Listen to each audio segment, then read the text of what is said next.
All right, let's continue where we left off. Normal breathing rate is going to be between 12 and 20 breaths per minute. Females 16 to 20, birth 40 to 60. Notice that these numbers are higher than what they are now. Why? Because when I am younger, my lungs are not as developed. And as they develop, I get to breathe less. If I'm sleeping sitting up, I'm gonna breathe faster than if I'm laying down.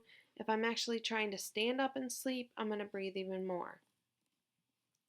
Another big thing with smoking, if you start smoking at a young age, let's say in your teens, it will halt your lung development. And so they will not ever get to be fully developed. Okay, made some things stick out here. Coughing. So I explained what a cough is. The important part about this is a cough is going to clear your lower respiratory. What is lower respiratory? Lower respiratory means lungs. Upper respiratory would be my mouth, my nose, my throat. Lower is going to be towards the lungs. Hiccup is a spasm of the diaphragm.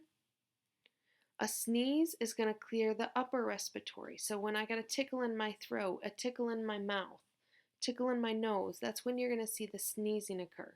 So coughing clears the lower respiratory, sneezing clears the upper respiratory.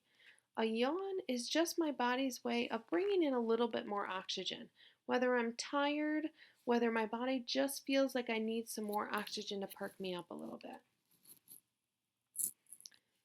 Going back to the brain, medulla oblongata. Remember, that's part of the brain stem. That is where the respiratory center is going to be.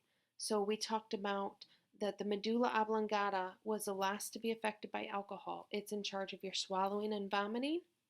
It's in charge of your breathing, and then it's also in charge of your heart, particularly your heart rate, like making it actually beat. The rate, how many beats per minute. If the respiratory sensors that you don't have enough, that you have too much carbon dioxide in the blood, I will start breathing faster. That should make sense. It's saying I don't have enough oxygen, too much carbon dioxide, so I'm going to breathe faster to bring in more oxygen. Understand that breathing is just a pressure change, and it's equalizing that pressure. So that's and then the movement of molecules is going to be a diffusion process. Inspiration means that air comes into my lungs. That should make sense. Expiration means that air is leaving my lungs. During inspiration, the diaphragm is going to go down to leave more room for air to come into the lungs. When I breathe out, my diaphragm pushes up on the lungs to help push some of that air out. We've talked about this before, but just to remind you, you do have control of your breathing. I can physically make myself breathe faster. If my brain doesn't like it, it will stop it. If I stop breathing, like I hold my breath, and my brain doesn't like it, it will stop it. How will it stop it? It'll make you pass out, and then it'll take over. So we talked about that with little kids, that they can hold their breath. So that's something to remember. Not always a good thing, though. We talked about if you're drowning and you're underwater and your brain says, take a breath, and you don't, it'll make you pass out and take a breath, and that's how you drowned. So carbon dioxide in your blood makes a bicarbonate. That's an acid. Okay. And the more of it in your bloodstream, the lower your body's pH. So if I have too much carbon dioxide, I've got an acid-base imbalance inside my blood, and so that is a big deal. Lung capacity. I'm not worried too much about this. I just wanted to explain a couple things to you. There are specific volumes. There's tidal volume, how much air can move in and out of the lungs with each breath. Okay. Reserve volume, how much can I force you to take in? So I can take in a normal breath, or I can take in an exaggerated inhale. That's what this is saying. I can take an exaggerated exhale. How much can my lungs hold? One thing that is important that most people don't know is you have residual volume. What does that mean? It means that when I breathe out, I don't breathe out all of my air. I breathe out most of my air, but some is actually going to stay in place. Why? Because I need those alveoli, those little grapes at the end of the tree branches. I need those to stay inflated. Um, And so let's say that I have asthma, I'm having breathing problems, COPD, I've caused damage because of smoke or work conditions or whatever. These are some things that they're going to check. How much can you breathe in? How much can you breathe out? And look at all of those things to see where you're at. Um, Bronchial sounds. If you hear a crackle, it's caused by mucus or pus. So if you're listening with a stethoscope, so that's I put it in your ears, I put it up to your chest. The doctors do this. You can hear the crackling. Okay, you can physically hear it when you're listening. Sometimes if you have your hand on someone's back and they have the crackling, you can actually feel it. Wheezing is going to be the sound that's going to come through their mouth and nose, kind of like a whistling sound. You can tell that they're having trouble breathing. Usually, both of these are going to occur. Like if a kid's having an asthma attack, you're going to hear more of the wheezing, the whistling. But let's say that they're sick and they've got a lot of mucus and discharge. Because of the crackling, I can also get some wheezing. Types of respiration. These are pretty easy if you pay attention. A in front of a word means no or not. The pina is breathing. So apnea is I not breathing. I stop breathing.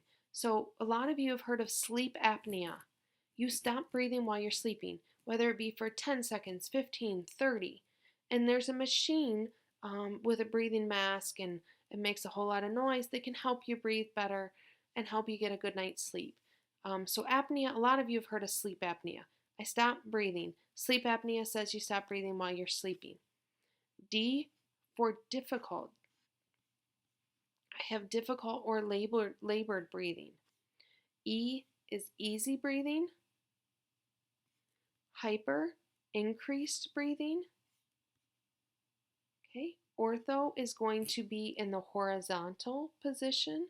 So if I sit, okay, that can usually fix it. And tachy, remember we did tachy in the circulatory system. Tachy is going to be fast. I can't breathe too fast, and we'll talk about that problem in just a minute. All right, so let's get into the problems, diseases, disorders, all that stuff. A thureocentesis. I'm going to insert a hollow tube into the side of your chest. They go in between the ribs, and it's going to drain fluid that maybe put too much pressure on the lungs and cause it to collapse. If I can drain that fluid, the lung will actually reinflate and then the person can breathe. A pneumothorax says that I have air, not fluid, air within the chest cavity. And again, they're going to put in some chest tubes to get that air out of there to reinflate the lungs. Pleurisy is my pleura, and it's going to be inflammation, and so they'll look at that. Hypoxia, hypo, under. I don't have enough oxygen. That's the oxy here. Hypoxia, inadequate oxygen. Okay, you're going to be cyanotic. You're going to start to turn blue. It's going to be a breathing problem. There are people that don't get enough oxygen and they're going to be blue all the time. They can get enough to keep them conscious and survive, but it's not enough to keep their body going. So those are going to be people that maybe will carry an oxygen tank and have to use it every so often or wear it all the time. Hyperventilation. So I was just kind of hinted at that. I have too much oxygen. I'm breathing too fast. So that was the tachy. I'm breathing so fast that I don't have enough carbon dioxide, too much oxygen. How do I fix that? Well, the biggest way is to breathe into a bag. You see people with paper bags, that's fine, a plastic bag. What I'm doing is I'm breathing out the carbon dioxide and then breathing it back in.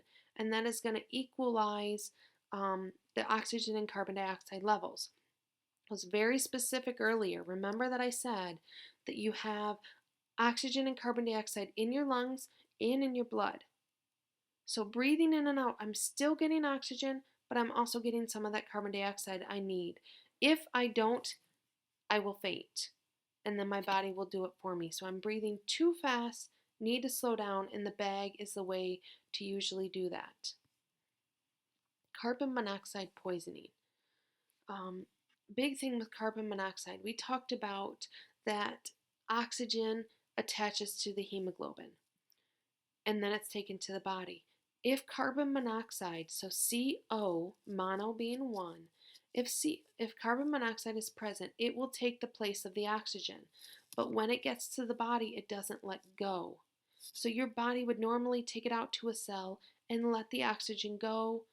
It doesn't do that. So it takes a place. And so what it's going to slowly do is take all those places of the oxygens and you're going to slowly suffocate. You get headache, dizziness, tired, confusion, the person passes out, and then they don't wake up. How do they fix this? Well, a couple things. Number one, it's important to know that if you are a smoker, you already have carbon monoxide inside of you. It is a constant level as long as you smoke. If you are around smoke all the time, you already have carbon monoxide inside of you. It is not at a dangerous level, but it is there. So let's say that a non-smoker and a smoker are in the same room and it's filling with carbon monoxide. The smoker is going to be the one that's going to most likely die first because they already have a level in there, and so it's just going to increase the level, where the other person is starting hopefully at zero. There are parabolic chambers. This is a chamber where they put you in. It is pressure. It's like taking you down underwater. They put people with the bends, people that came up too fast in the water, and their body cramps up. This is the same thing that they're going to use. There is one in Wasion, I know for sure. Sarah's Garden, Sarah's House, something along those lines. All right, genetic defects. Cleft palate, we've talked about that. Um, so that is the roof of your mouth is connected to your nose. I'm going to have trouble breathing, chewing, swallowing. In the United States, we fixed that right away, and we talked about the smile train, that does it in other countries. Cystic fibrosis. This is going to be lethal, so they're going to die from it. It is genetic. You produce too much mucus in the lungs and you actually start to drown in the mucus. How do they fix that? Well, for a young kid, they can put them on a little machine that'll vibrate the chest, knock the mucus loose, and then they can suck it out. Then the muscles start to get stronger and the machine doesn't work as well. So then you can see them hitting the child's back and knocking some of that loose and hitting their chest and knocking it loose and trying to suction it out. At a certain point, it gets to be where you can't do that anymore, and essentially they drowned in their own mucus inside their lungs and they can't breathe.